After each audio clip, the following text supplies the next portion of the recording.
Syrian rebels' capture of Aleppo from President Bashar al-Assad has brought the Syrian civil war back into focus, jolting front lines that were dormant for years. Assad's government has vowed to fight back, and Russia has launched airstrikes in support. H.A. Hellier of the Royal United Services Institute. I think he will try to crush the rebel advance in whatever way that he can. The question will be whether or not he comes to the conclusion that he won't be able to, hence he's got to engage in some sort of political process. So who is leading the rebel advance? A group called Hayat Tahrir al-Sham, or HTS, launched the campaign. Led by Abu Muhammad al-Golani, HTS was formerly called the Nusra Front and was al-Qaeda's official wing in the Syrian war until it broke ties in 2016. It has long been dominant in Idlib, part of the northwest that stayed under rebel control for the past few years. And it's designated a terrorist group by the United States, Russia and Turkey. Another rebel alliance has launched a separate offensive from areas north of Aleppo.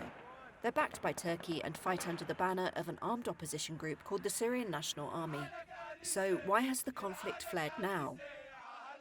Two supporters of the regime, Iran and Russia, are tied up with other conflicts, regionally and in Ukraine. Iran backed Hezbollah in particular, which helped Assad's forces defeat the rebels in the past, suffered major blows in its conflict with Israel over the past few months, now halted by a ceasefire. Speaking in Turkey, the head of Syria's main opposition abroad, Hadi al-Bahra, said the preparations to seize Aleppo began a year ago, but were delayed by the wars between Israel and Hamas in Gaza and Israel and Hezbollah in Lebanon.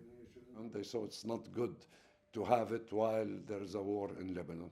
So the moment there were a ceasefire in Lebanon, they found that the opportunity is good for them to start. Syria is partitioned into zones with foreign troops on the ground, including the United States and Turkey. A deal between Russia and Turkey has stabilised the situation in the northwest since 2020. Turkey, whose troops are in the northwest, has also expressed growing frustration with Assad's failure to reach a deal with the opposition to end the conflict.